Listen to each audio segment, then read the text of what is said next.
ہاں جب جنازے کی چارپائی گھروں سے نکالی جاتی ہے، بالخصوص میری مائیں بہنیں وہ یہ کام کرتی ہیں، چاہے مرد کی چارپائی ہو یا عورت کی ہو، اس پہ چاول دال وغیرہ پھینکی جاتی ہے۔ شاید ہماری خواتین صدقہ سمجھ کر یہ کام کرتی ہیں، لیکن یہ صدقے کا کوئی خاص طریقہ نہیں ہے، یہ فضولیات میں سے اور گناہ والا عمل ہے۔ کیوں؟ اللہ کی نعمتوں کی بے قدری کرنا، حلال چیز کو پاؤں تلے روندنا، ان کا گلیوں میں جانا، ان کا نالیوں میں جانا، اسے اللہ رسول نے کبھی پسند۔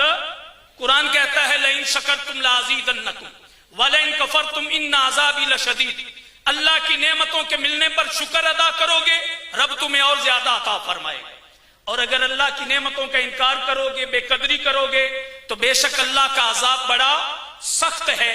تو گزارش ہے اس رسم سے بھی اپنے گھر والوں کو بچایا جائے، وہ گناہ سے بھی بچیں گی، اور اگر ہم اسے صدقہ کرنا چاہتے ہیں تو اسی 2 کلو چاول کو، 4 کلو چاول کو، 2 کلو دال کو کسی غریب کے گھر بھیج دیں، اگر وہ 2 وقت کھانا کھائیں گے تو میرا رب چیلم کے برابر ہمیں اجر و ثواب عطا فرمائے گا۔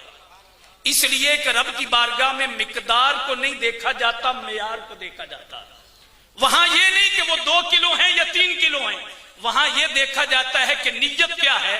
نیت خلوص پہ مبنی ہو تو میرا رب 3 کلو پر 3 من نہیں 3 ٹنوں سے بھی زیادہ ثواب عطا فرماتا۔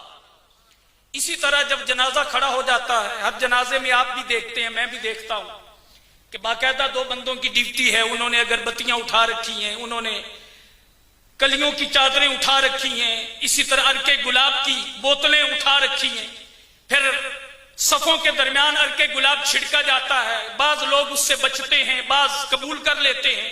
یہ سارے منظر آپ بھی ہر روز دیکھتے ہیں اور میں بھی دیکھتا ہوں۔ فی زمانہ ان ساری چیزوں کی کوئی ضرورت نہیں، یہ فضولیات میں سے۔ اس عرق گلاب کا کیا فائدہ ہے؟ اس سے خوشبو آتی ہے، اس سے ثواب ہوتا ہے، میت کو ثواب پہنچتا ہے، ہمیں کوئی فائدہ ہوتا ہے؟ ایسی کوئی شے نظر نہیں آتی۔ پرانی کتابوں میں یہ بات موجود ہے کہ کسی زمانے میں یہ سلسلہ شروع کیا گیا، لیکن اس زمانے کی ضرورت تھی، لوگوں کے حالات ایسے تھے، دور دراز سے پیدل چل کے آتے، ایک ایک جوڑا کپڑوں کا ہوتا، جب آتے تو ان کے جسموں سے پسینہ ٹپک رہا ہوتا اور کپڑوں سے بدبو آ رہی ہوتی۔ اس وقت کے علماء نے شاید یہ طریقہ نکالا کہ کچھ خوشبودار چیز کو چھڑک دیا جائے تاکہ ماحول معطر ہو جائے، معمر ہو جائے۔ لیکن آج رب کا فضل ہے، ہر بندہ پورا تیار ہو کے آتا ہے، ان چیزوں کی ضرورت نہیں ہے۔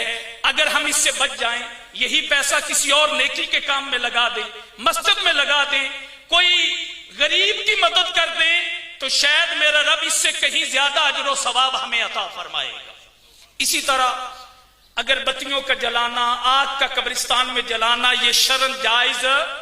اعلیٰ حضرت امام احمد رضا خان بریلوی رحمت اللہ تعالی علیہ، آپ سے پوچھا گیا یہ آگ جلانا، یہ اگربتیاں جلانا قبرستان میں کیسا ہے؟ آپ نے فرمایا یہ حرام ہے۔ کیا فرمایا؟ بہت بڑا حرام کا فتویٰ، بہت بڑا فتویٰ ہے۔ فرمایا یہ حرام ہے۔ کیوں؟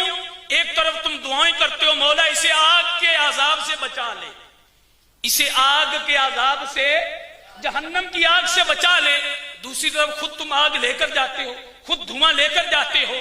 تو گزارش ہے اگر ہم ان ساری چیزوں سے بچ جائیں، ہمارا جینا بھی آسان ہو جائے گا اور ہمارا مرنا بھی آسان ہو جائے گا۔